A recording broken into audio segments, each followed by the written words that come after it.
Morning, everybody. Thank you for joining. This is Martin John, and we are here to talk about the Tao Te Ching. The Tao Te Ching is an ancient text written in the 6th century BC, and it's filled with all sorts of enigmatic wisdom and text on how we might live a more reasonable life. It is early in the morning, 6 a.m. Central Time, where I come on every day, Monday through Friday, so I'll be here again tomorrow to talk about the Tao Te Ching. This is Tao of the Day. The idea of Tao of the Day is really to be able to sit with a single chapter, a single form of the Tao Te Ching for an entire day, and to be able to just kind of reference it and think about it differently. I mean, none of them are very long. 250 words is probably around the longest that you'll find a form of the Tao Te Ching. And to be able to sit with it for the day and just let it mull around and, forget about it a little bit and then return to it and read it again and look at the individual lines every now and again and see how we get from the beginning to the end. There's lots of ways to be able to think about the text that we find in each form of the Tao Te Ching. There have been numerous ways that I have broken down these, sometimes line by line, sometimes section by section, sometimes back to front, where we'll look at the end and say, well, how did we get here from the beginning? I love looking at them and then really kind of taking apart some of the words. And I've done that for many, many translations, which is what really drove me to write my own rendition, my own version, my own English version of the Tao Te Ching, which you can get on my website. But it is, it was all of that, like breaking it apart, understanding that I'm never going to get it right? Like that's one of the things about the first verse of the Tao, right? So the first verse of the Tao is entitled Expressing Tao. And because, and just in that title, we kind of understand that it's talking about, well, how do you express what Tao is? And then the first line is, words are particular. They cannot express Tao because Tao is not particular. Tao is not something very specific. Tao doesn't have the structure that we have, right? We have the structure of our bodies. We have the structure of our perceptions, we have the structure of our preferences, and we have structure that keeps us particular, that keeps us, we like particular things, right? Something, I like a thing, I don't like another thing, and those things are particular. Tao is not particular. And so when we look at the title, Expressing Tao, for number one, this is about expressing it. And it can't be expressed because everything we use to express anything is particular. And so this reads, words are particular. They cannot express Tao. To have a name is to be limited to manifestation. And really what to have a name means is to be explainable, to be describable, to be anything that would be able to be expressed through words is to be limited to manifestation, to be limited to words, to be limited to what can be understood. And then it says that which is nameless is the source of manifestation. All of this that we are experiencing in our life, everything that we're experiencing today is being experienced because of something much deeper than words, something much deeper than what can be expressed. I could never, even though we have biopics, like in movies or biographies and books and autobiographies and all of these things, even though we have those things, we're not trying to express the depth of the mystery of a human being, of a being of any kind. We are simply showing you what they are on the outside. And even if that goes into some experience of inner turmoil, there's still something more. There's still something deeper that connects us all, that brings us to this place of knowing, and that's nameless. One of the interesting things I think about when I think about the Tao Te Ching is that it consists of 81 chapters, that each of which are less than 250 words. And it expresses so much when we can take it upon ourselves to think about our experience of what these things are saying. The Bible is really long. The Quran is really long, right? There's all of these. We got to keep going, keep explaining, keep explaining, keep explaining. The Tao does this thing where it just like, it puts it out there and it goes, I'm not going to explain it, but you can go ahead and try and understand it. You can do your best to understand what this is saying, and this right at the beginning. Words are particular. They cannot express Tao.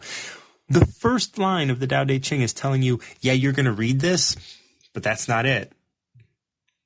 Because what you're going to be doing is you're going to be reading words, and words are particular. And so even though you're here to understand Tao, to try and understand Tao in a deeper way, it's not going to happen by you reading these words.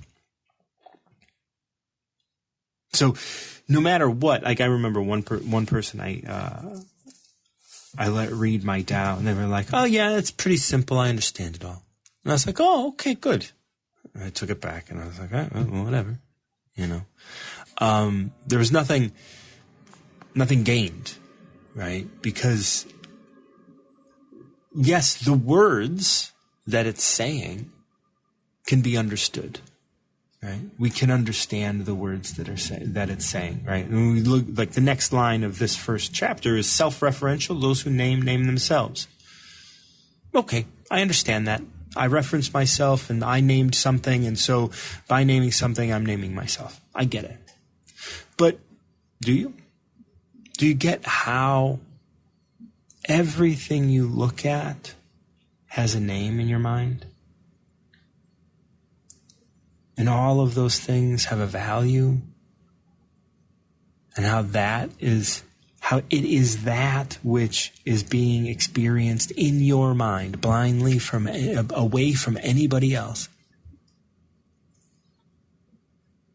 that exposes you for who you are, for what you are. Words are particular. They cannot express Tao, but it is in this kind of backwards way that you are expressing yourself. And can you see that every frustration you have defines you in this moment? And it says, as this first chapter continues, it says, want to experience the depth of the mystery? Stop identifying. Want to experience the shallowness of manifestation? Differentiate. And those are written really specifically, right? Like, because one would think initially, the depth of the mystery, that's where I want to be, right? But those are words. The shallowness of manifestation, oh, I don't want to be a part of that shallowness. No, those are just words. It's not giving you a value judgment of either of those things, and yet the value judgment exists within us. What does that then do? It defines us. It's not defining shallowness. It's not defining depth. It's not defining mystery. It's not defining manifestation. It's not identifying or differentiating or whatever. It's not defining any of those things. What it's doing is defining the reader.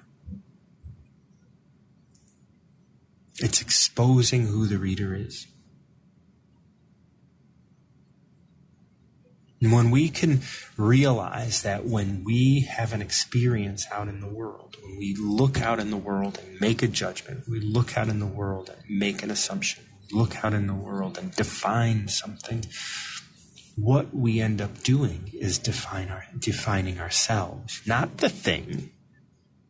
We defined that, we named that, that then points back to us and how we see it. Not what it actually is. Because trust me, shallowness is a beautiful thing. To be able to just sit in the shallowness of something, whether it's the shallowness of the beach or the shallowness of,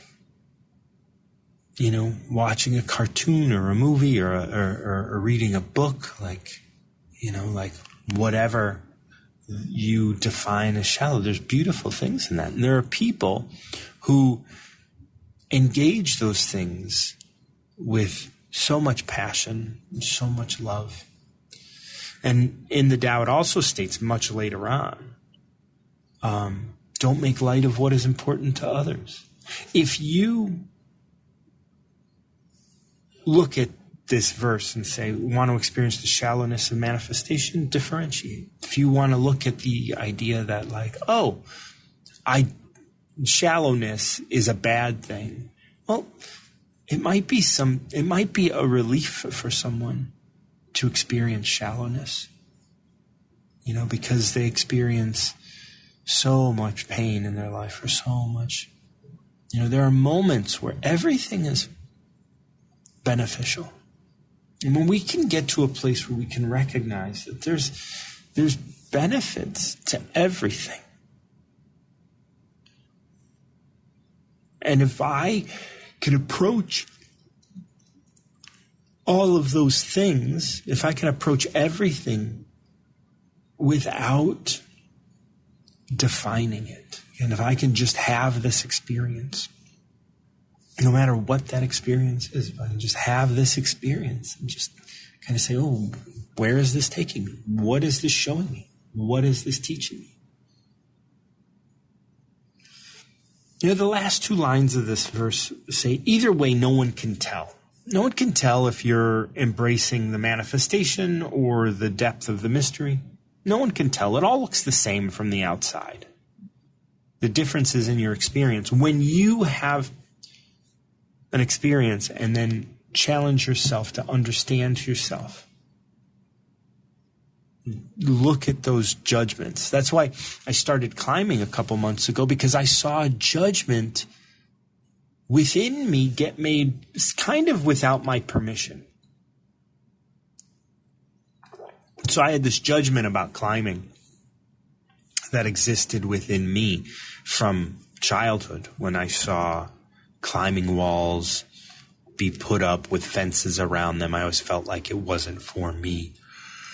I was being separated from my own city and my neighborhood because there are things for people that weren't me, and I wasn't being invited in, and all of these sorts of things. So that was a feeling of being left out, of being forgotten, of being left behind. And then when somebody more recently suggested didn't suggest, she just told me that she climbs. And I was like, oh.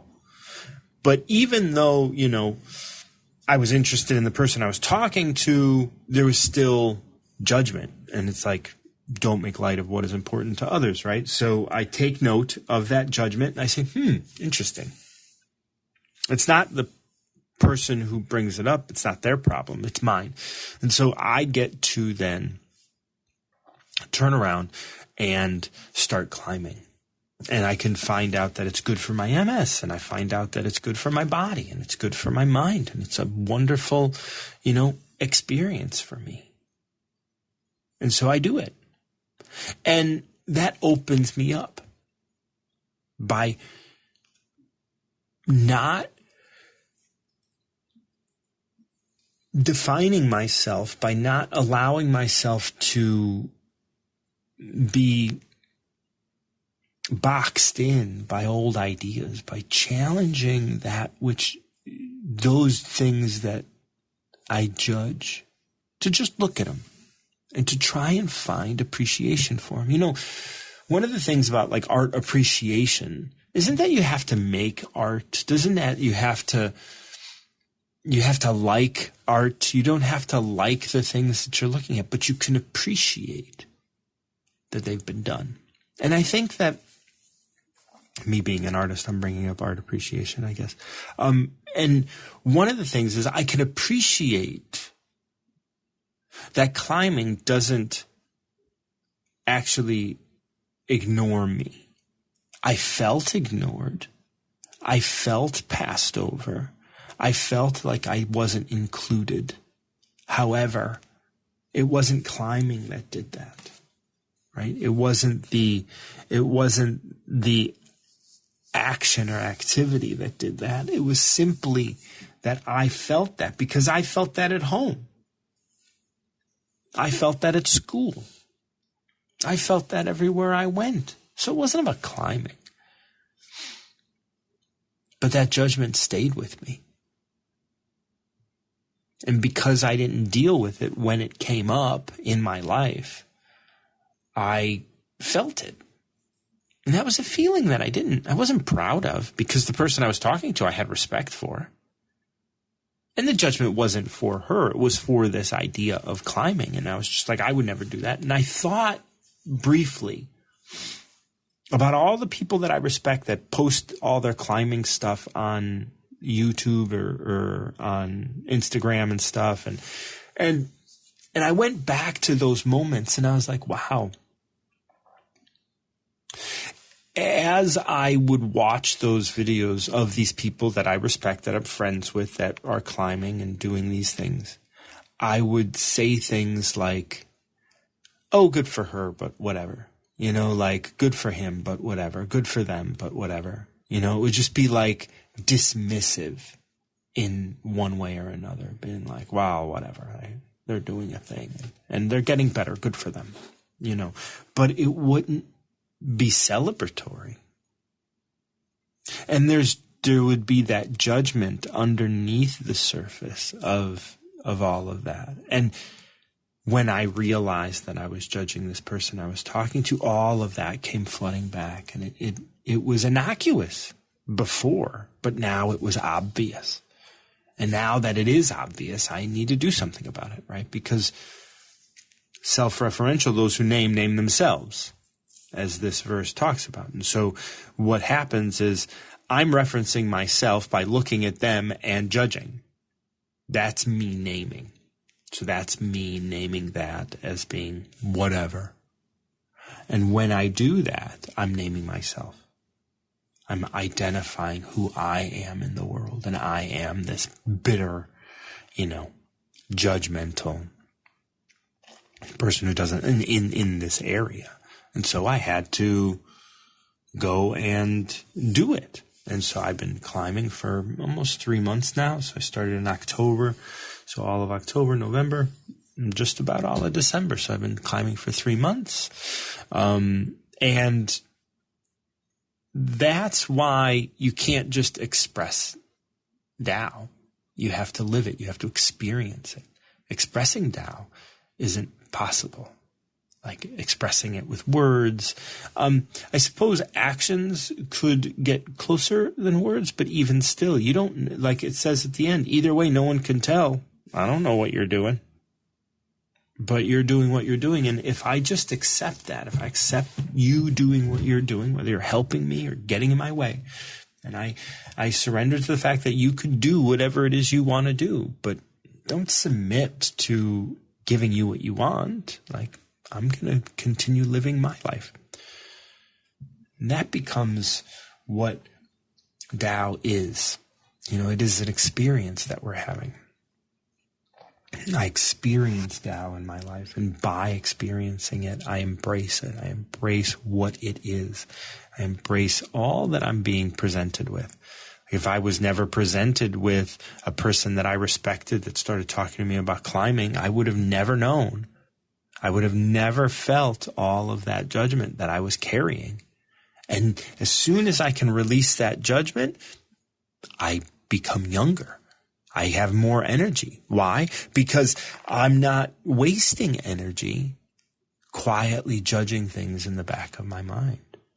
I free myself of that. I free myself of all of that which I need to define, all of that I need to confine to a certain expression, confine to a certain idea. So I'm going to read this number 1 straight through and see if anything else comes up for me. Number 1 is entitled Expressing Tao. Words are particular. They cannot express Tao. To have a name is to be limited to manifestation. That which is nameless is the source of manifestation. Self-referential, those who name themselves. Want to experience the depth of the mystery? Stop identifying. Want to experience the shallowness of manifestation? Differentiate. Either way, no one can tell the differences in your experience. That's the most important thing. It's like your experience is the most important thing. You know, when we live in the world, we always want to say, oh, they did this thing, or they're doing this thing, or they're saying this thing. But what's your experience of doing it, saying it, hearing it? Like when we can look at what your experience is, when you can look at what your experience is, because you can't express your experience completely. JK, how are you? How are you? Keep going. Yeah, no, that's good. That's good. I don't know if I was in the middle of something, but I'm complete on that. All right. Well, that's good. I this one always gets me, and I always hear it a little different, but I always have a hard time explaining what was different about what I heard Right. when I about it, which is that's what it is, I suppose. But you know, all of it. I think actions too. You're talking about actions. Maybe it's still how you're perceiving that action that Right. really is your experience. And so it's you know, you see somebody acting the way they are, but you're still perceiving that as them acting a certain way. I run into this with my kids all the time because, you know, something sounds sharp to me when it comes out. Or Right. seems like, you know, I do it with the little guy all the time, like you're acting this way. And he's like, no, I mean, I'm doing this. And he doesn't really know what he's doing at all, which is, it's always great with like the littles. And I wish I would have taken more advantage of this with my daughter. But I didn't know at the time, but it's great with because they, you know, really, he doesn't really know, you know, he doesn't have the words. He doesn't necessarily have the vocabulary, and he's just really doing what he's compelled to do most of the time. He's only now getting into where I think he has an objective at times. You know, he's starting to understand that relationship of it. Yeah. That usually comes, you know, a couple years in the front of 7 years old. Usually, Yeah. that just starts. You know, we start having objective. We start developing curiosity through just development, and. You know, I mean, I've talked before about, you know, when the soul enters the body and stuff, and we start having, you know, we start relating to things rather than just being, and that's relationships. You know, we have relationships, and we want those relationships to look a certain way, or we want to benefit from them in certain ways. So, yeah. Yeah, I like but I like this. I always like this verse. It's always a good one to think about.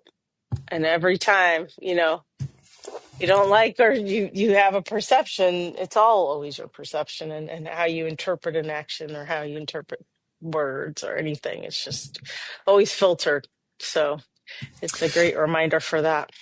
And I like this. So there's that aspect. But in this verse, there's also this hidden sort of idea of like, do you want others to define you as something as well? Do you want to be seen as something, right? So it says, do you want to experience the depth of the mystery, or do you want to be seen as experiencing the depth of the mystery? Or do you want to experience the shallowness of manifestation? Do you want to be seen as that? And the reason that those get brought up is because of the next line, which is either way, no one can tell. Like, if you want to experience the depth of the mystery, go ahead and do it all you want. No one's going to know. And so it doesn't matter whether you do that or not. It's your experience that's going to be changed, not how people see you. If you want people to stop seeing you as a bad person, you can go ahead and be a good person, but people might not see that. Like, I was dating this girl for 9 years, so this woman, Sarah, and I changed throughout our relationship. She couldn't see that, you know? And so this idea that no one can tell, you're doing it because you want to experience something differently. I mean, I walk around always saying, like, life is easy. That's my experience of life. Everybody and anybody can say, no, that's not true. Good for you. You don't have that experience, but I do, you know, and no one's going to know if I'm actually doing that or if I'm just saying it. And you know what I mean? And there's all of this sort of interplay between, like, what we say we're doing, how we want to be seen, how we want to speak, how we want to act, and the reality of our experience, which is something completely different from all of that. Yeah, it's funny because when I read that, when I read that part, I think about, reminding myself not so much about outward, but how I receive outward. So if you're acting a certain way, when I think of, nobody can tell the difference, whatever I'm absorbing in that moment, that helped me understand the difference of what's mine and what's somebody else's. And it's hard because I was one that took on other people's stuff, always. As a kid, very much so. That became my responsibility. I would own it. And my perception of that relationship, and as I started this work, it was hard for me sometimes to understand what was mine and what wasn't. And I think understanding that, and it's hard to put into words for me, but no one can tell the difference, that they're not doing anything to you. That victimization part, I think, is the best way I can assimilate what my mind is thinking and what the words say. But it's that how I'm receiving that other person and reminding myself that they don't know what I'm feeling. And why am I assuming that they are doing something then? And so that's kind of how I read that. And it's two sides of the same coin, really, but it was more what I'm receiving and a reminder on how to receive somebody else and how to receive what's mine versus somebody else, because I was go ahead. I'm sorry. I didn't have anything else. You go ahead. Please finish. I don't remember. Okay. So yeah, like, again, separating out your experience from your victimization, right? So there is nothing that you're experiencing that's not yours. Mm-hmm. However, if you are trying to, like, look at what someone else is doing, what's your experience of that rather than what's your intellectual take on what they're doing? Like, if they are doing something that frustrates you, like, your frustration sans them, like, without them involved. And when I do my work with clients often, I'm like, okay, let's remove all of the people and just look at your experience. Now, that is where this question of, like, is it them or is it me comes up, because it's like, well, am I looking at them or am I looking at my experience? Because your experience is yours truly. So if you're experiencing somebody hurting you, you're experiencing hurt. That's it. And where is this hurt coming from, and how is this hurt? And this is why words can get particular. And that's why, like, this becomes a hard conversation to have, because it's like the experience is the thing that differentiates it all. Mm-hmm. And nobody can explain an experience. I mean, I can explain what I physically maybe experienced, but in the depth of everything and the magic of life, it's so out of the realm of understanding to really know the full experience, because the experience that I'm having also entails every other experience I've had leading up to this moment. I mean, it may experience, it may be part of the fact that I'm hungry. That might be part of my experience, right? And that becomes hard. That's one of the things, like how when you start finding, because each experience or each thing that, or trigger or whatever started out because my perception was where I was at that moment. I can only see this thing and how it related to this part of my life. And as I continue to work on myself, then these memories come, or these other experiences start coming, and it's like a shock to your system. And then you integrate that, and then you can find where it goes back to that other part. But then when you start going deeper and deeper and deeper, you start seeing how it all starts to intertwine into all these experiences. And then, I think there was like a little while there that I was sitting there and I was like, this is too much. Like, I can't, it's too much. And, I got scared, and I had to stop, and I had to just breathe and be like, look, you're here now. That's it. And then just bring it back. And it was an interesting experience, because you can go back and layers and layers, and it's interesting. The universe is going to give it to you. You want more? Here you go, baby. You got it. No problem. And, and not to be closed off, though. That was the trick for me. Maybe I can't deal with this right now. Maybe now is just not the time that I can do this right now because of all the other things going on. But I'm not going to neglect it, and it was hard, because then I found myself, I'll deal with that later. And then all of a sudden I was like, oh man, I have all these feelings shoved away now, and now I got to deal with them. And they kind of came back. And it's interesting to go through that, a couple iterations of that too. And then try to find balance within that. So. Yeah, and I think that the overwhelm is really an important reminder that this isn't work that you do. This isn't like a homework assignment. This isn't something that you're just going to check off the list. And when you become overwhelmed, you're like, this is all too much. And it's like, yeah. So stop it. Like, what are you doing? Like, right. Why are you trying to understand this? Right? Words are particular. They cannot express that. You're living this. Yeah. Just live it. Just live it as it is. Yeah. No big deal. Yeah. It's really cool though too, because you get these little snapshots of things, and like I know sometimes I'll just have these big ideas, and I'll go down the rabbit hole looking at things, and things start connecting, and then I get up and I go to do something else, and it's gone, and I was like, oh.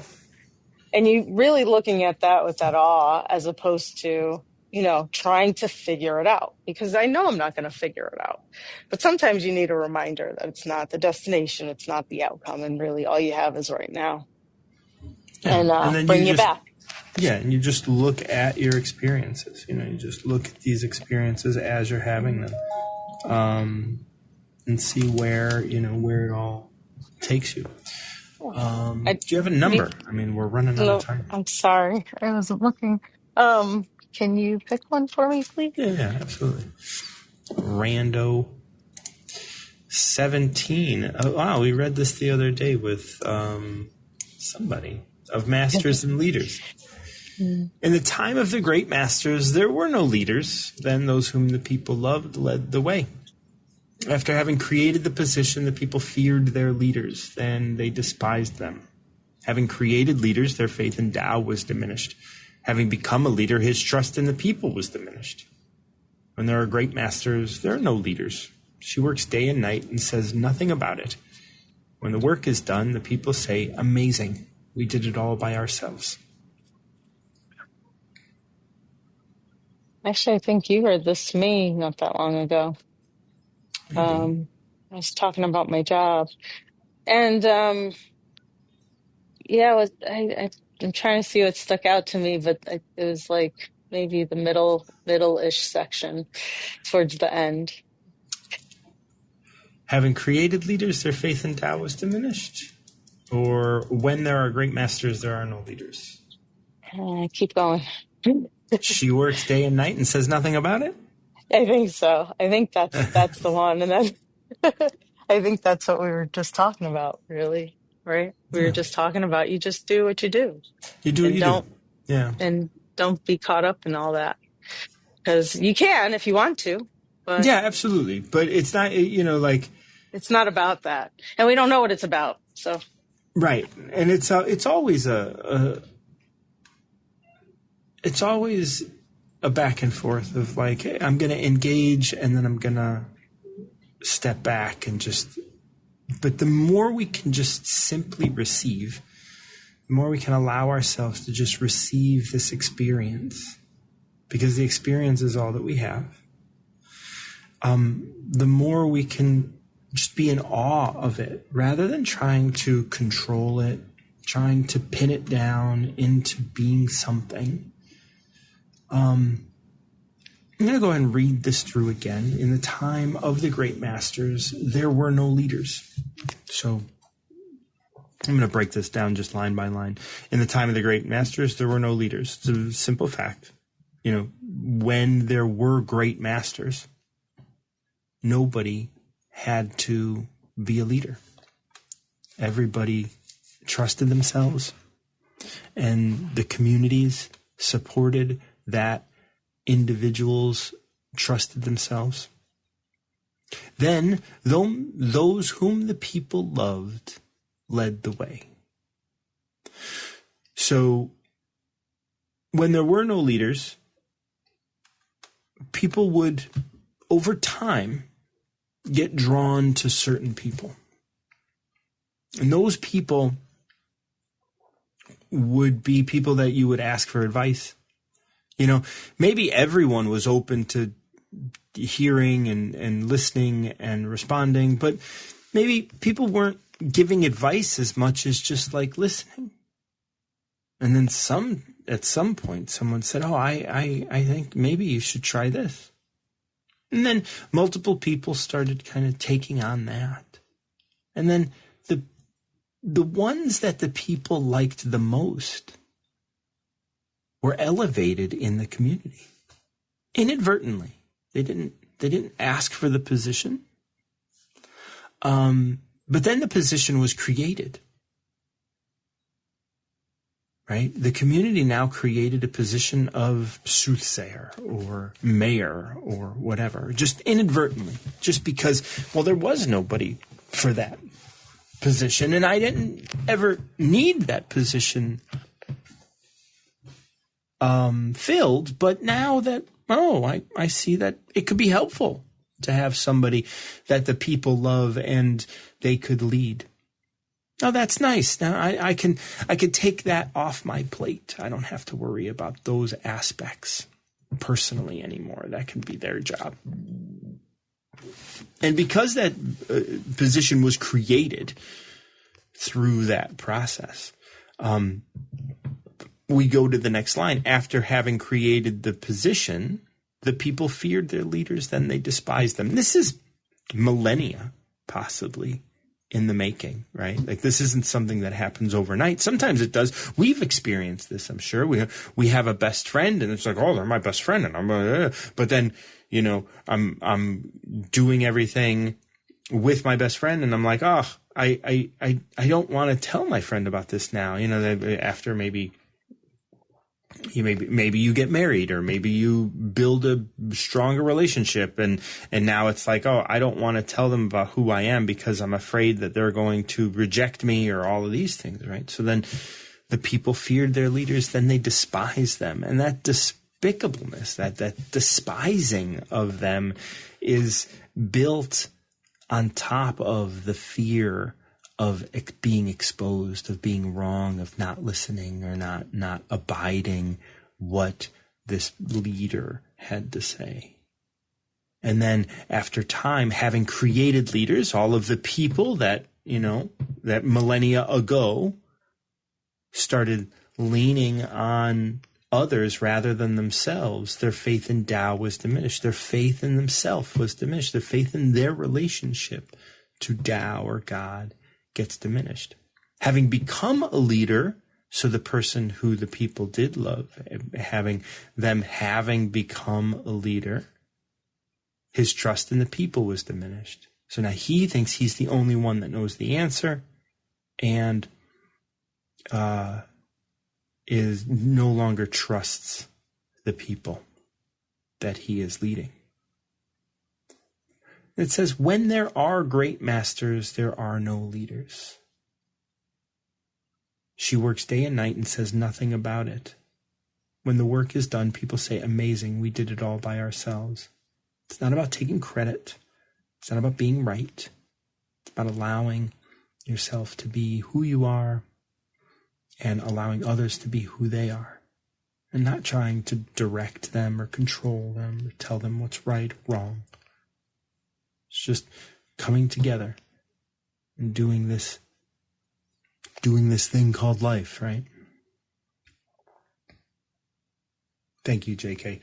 I appreciate you coming up and picking a number. So yeah, of Masters and Leaders, number 17, and we covered number 1. If anybody else wants to come up, I'm open. We can chat a little bit more about the Tao Te Ching. Oh, Johnny, happy Christmas, brother. How are you doing? Merry Christmas, Martin John. I'm doing. Yeah. Thank you. It's lovely to hear you today. I actually woke up this morning and I had a number in my head, so I thought that was Yeah. I thought that was great. So I would like to go for number 44, please. So, 44. Let me take a note on that, and then we'll go over to 44. Great. I was listening to your discussion, and I had lots of thoughts. I guess I liked how you were speaking about climbing, and how sort of you're challenging the belief around that, and it was making me think about beliefs in general, because I think our beliefs attract our experience. And you have this belief that life is easy, which is wonderful. And it's also, I suspect you have evidence to support that belief, and you have skills to support that belief. And that's how you see the world. So if you think life is easy, even when there are challenges that come your way, because you're viewing it through those lenses, I think there's somewhere in sort of the Tao Te Ching it says challenges are not challenges, or problems are not problems. Yeah, problems are no problem at all, yeah. Yeah, exactly. So if that's how you view the world, it's just a lovely, optimistic way to see life. But you also have the evidence to back it up. So it's like it's not naive optimism. You have no, and there is. Yeah, a story comes to mind that I'm going to tell, and I have 44 pulled up, and we'll read through it in a moment. But a story came up when you were saying that, like I do say life is easy, and I do believe life is easy, and even though challenges occur, right? Like in that one Tao, that life is not without its problems, so problems turn out to be no problem at all. Like why would they be a problem if you know that it's just part of this experience? I remember one time I was, there was a couple of years after I got diagnosed with MS, an older woman, my sister's stepmother or stepfather, but mother-in-law. Yeah, my sister's mother-in-law. So her husband's mother. A very Christian woman, was talking about a friend of hers that got ill or what have you.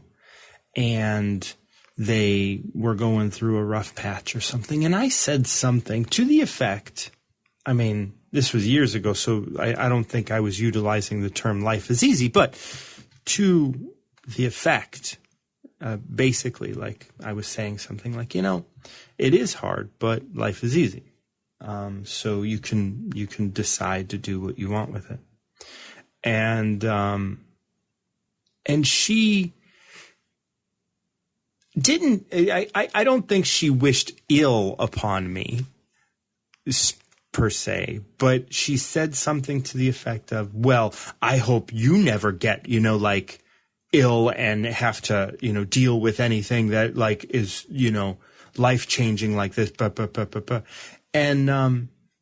And I looked at her like kind of shocked because she knew about my diagnosis of MS and she knew I was bedridden for a while and stuff. And I was like, oh yeah, hopefully I never have to deal with an illness that might, like take my walking from me or anything. And she was like, yeah. Exactly. And she was totally oblivious to the fact that I was, she just wanted this space for her to be aggrieved at what was going on around her. And I was astonished at her willingness to just be ignorant in the face of that proof. Yes. And when we live from a space of that perception of whatever we think, and we're unwilling or unable to step away from that belief, those perceptions, those assumptions, we're in our own prison. So 44.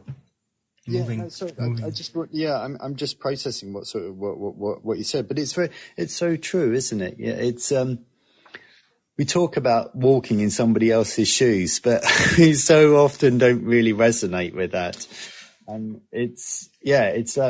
I was chatting to somebody yesterday because you mentioned earlier on about seeing the benefit in everything, or words to that effect. Yeah. And I was yesterday I was with a friend who's got MS. Actually, how odd is that? They've got MS. And, we were both talking about trying to see the silver lining in sort of these situations. And it's not always easy to see the silver lining when actually you're in the midst of these things. So, but I was just trying to come back to the idea that there is always a benefit in these things if you can just, if you can find the awareness and you can find the presence to be there. And really, sometimes you can't. Yes, exactly. That's true. So the best thing to do is be patient. Yeah. As patient as you can be. Yeah. To recognize that I can't see it, but it doesn't mean it's not there. So number 44 is the influence of excess. And this really does talk about not making an assumption of what's good and bad. Fame or integrity, which of these do you focus on seeing and obtaining? Possessions or fulfillment, in which do you spend your time investing?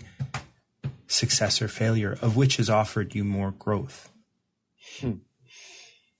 Under the influence, you spend yourself, accumulating only loss and regret. Fulfill your needs and be content.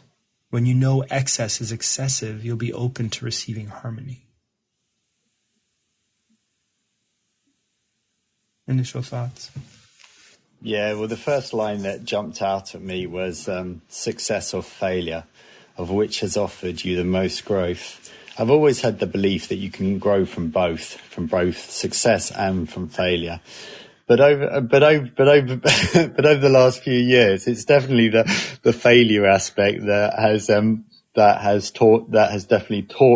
definitely taught me more. So, yes, and that would be the silver lining in sort of some of the situation in the last few years for me. And there's this, that leads directly into under the influence you spend yourself. What are you under the influence of, right? You're under the influence of the idea, the definitions that success and failure carry. Yes. So under the influence of the definition of failure, you judge yourself, and yet you learn more. Under the influence of the definition of success, you may stop learning. Once again, spending yourself. Spending your own energy, giving up the growth that could happen if you didn't sit on your laurels because you defined something as successful and you're under the influence of that success. Yeah. This is why it says accumulating only loss and regret. Even if you are successful and there's profit, you're losing opportunities. You're losing moments of being at one with yourself, being at one with your own growth. And this is why it says fulfill your needs and be content. Are your needs fulfilled? Because if your needs need fulfilling, go fill them. But other than that, be content with the fact that you have enough in the bank, or you have enough support. And yes, maybe it's not enough to do a thing that you're not doing right now, hopefully you're eating, but what I mean, Yeah. that's a need. And, even for me, it's like, I have food, right? I mean, so today's Christmas, so happy Christmas, right? All of these. Yeah. I'm going to work today on the mosaic because why not? I have nowhere really to be. I'm not, I saw my mom a couple days ago with my family and all of that, and that was great. But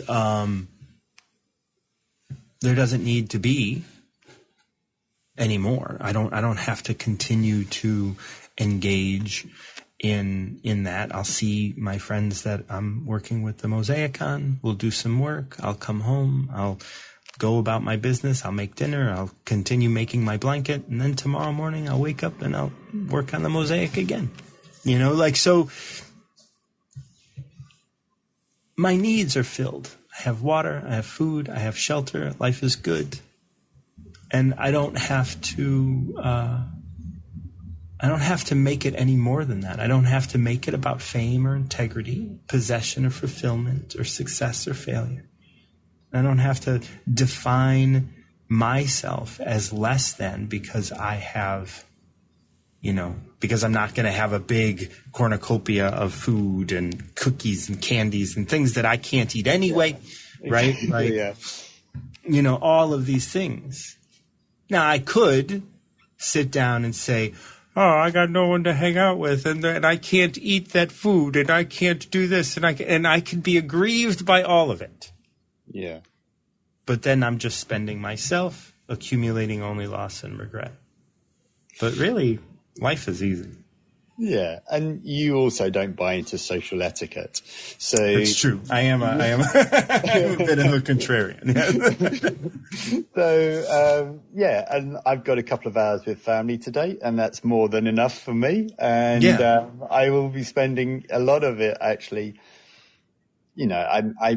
we spoke about recently about the 12 nights. So the rough nights. And so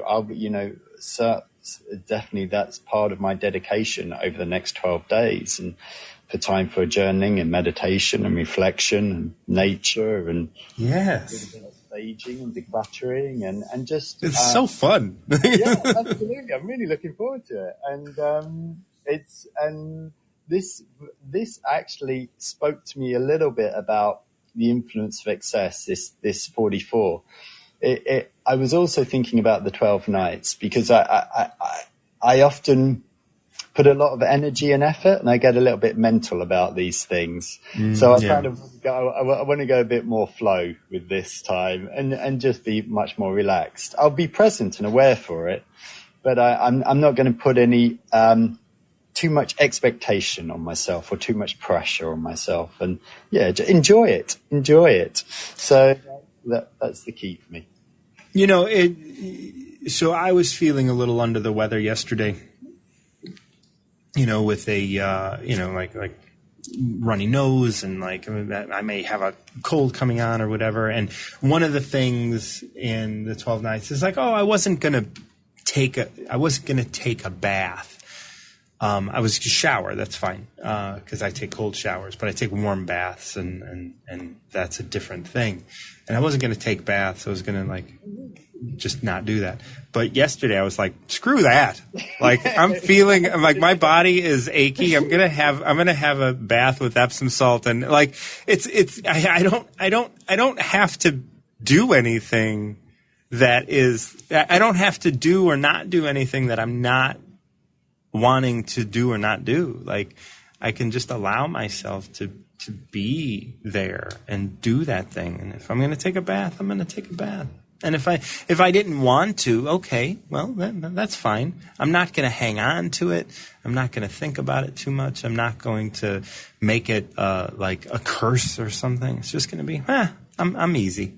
It's like it would have been nice if I didn't, but I'm feeling ill, and I'm gonna feel better if I take a bath. And I'm gonna take another one today, probably. Absolutely.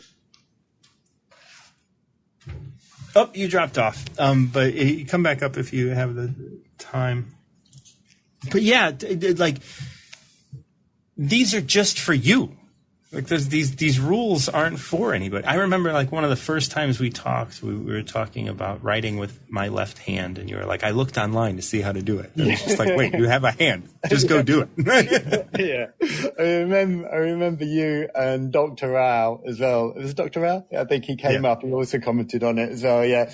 And it was, because I thought, I'll go and research that. But yes, you're right. It's, and the thing, and rules aren't, for me anymore, I don't see rules as rules. Rules are just guidelines the majority of the time.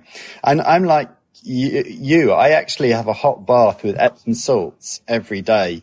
And then, and then sort of I have a cool shower, cold shower afterwards. But, if something in like the 12 nights told me I was not to have a warm bath, it would be like, thanks, but no thanks. Right. That's something I look forward to every day. So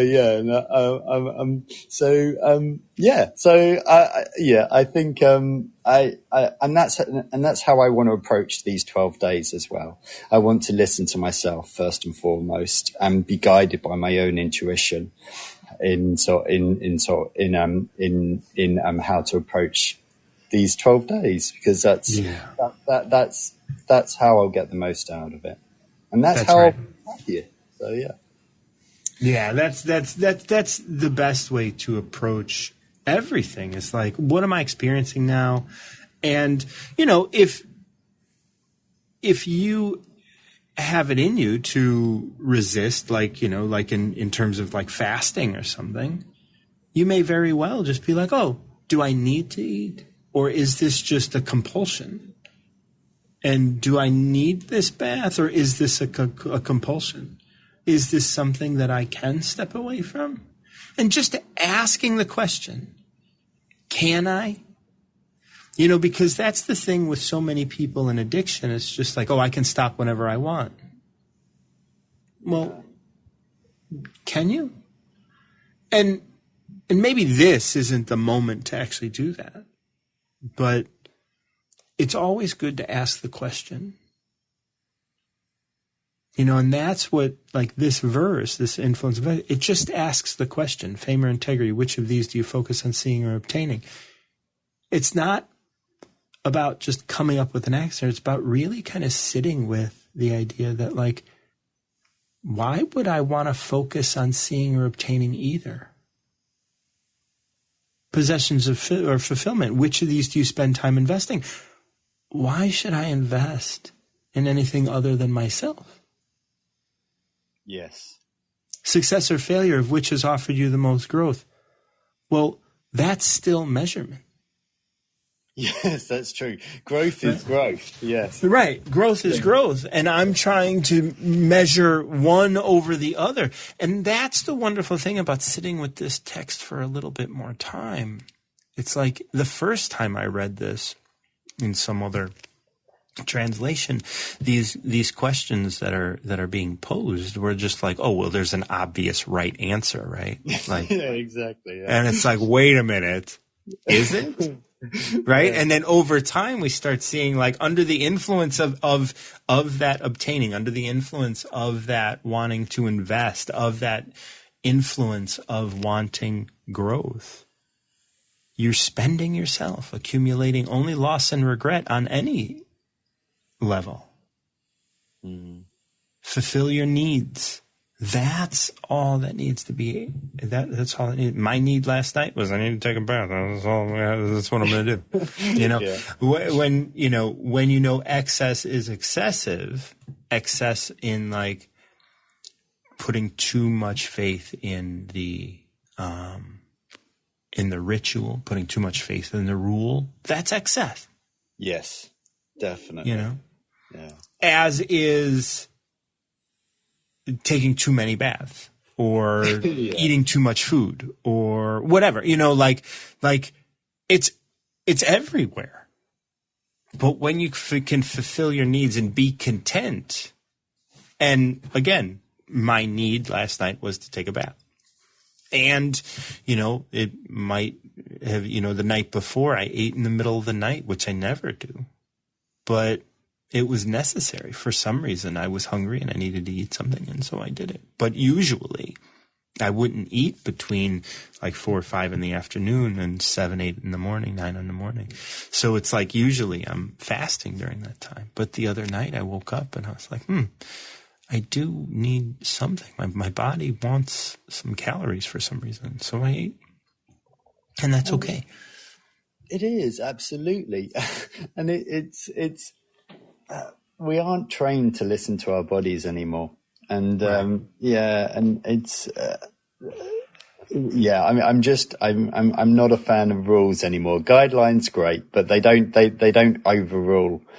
They don't overrule what our body. They don't overrule. They don't overrule our heart. I think that's what I'm saying. Our bodies can want lots of things, but as long as we're constantly asking those questions of, like, we're in a good place. As long as we're continuing to ask questions and inquire about these things, and sometimes the answers are clear, and sometimes they come up and they're like, oh, wait, maybe the answer is different today. And if it is, good. And then we learn how to respond to that, just like with me in the climbing, right? Like, we learn how to respond. That judgment is fine. It's been fine for 50 years, but now all of a sudden it's not. Yeah. Okay, well, I mean, now I got to do something about it because it's not okay anymore. Oh, thank you, Martin John. Absolutely. I'm so glad that we got a chance to chat. Yeah, it's always lovely speaking to you, and I'm sure I'll be checking in with you again over the next 12 days. I'm looking forward to hearing. Yeah, and I hope you have an enjoyable and lovely day, and I will speak to you again soon. Sounds good. Talk to you soon, man. Bye. Cheers. Bye-bye. Okay, thank you guys so much for joining me. This is Martin John, and we do the Tao of the Day every day from 6, usually 6 to 7 Central Time. There's no hard stop. I mean, sometimes I have a hard stop, but it's not something that is baked into it. But I do have a hard start at 6 a.m. Monday through Friday. Thank you guys for joining me. If you benefit from the work that I'm doing here, please consider supporting this show through Venmo or Buy Me a Coffee. You can find links to those things in my profile, and I appreciate you guys being here. Merry Christmas to everybody. Hopefully everyone's having a wonderful holiday, however you celebrate this time of year. Either it's with the solstice and Rauhnachte, like Johnny and I were talking about, or if it's Christmas, or if it's Hanukkah, or if it's any other number of ways to celebrate. I'm sure this time is going to be magical in one way or another for you, and I appreciate it. Appreciate you being here. And until next time, keep recovering yourself.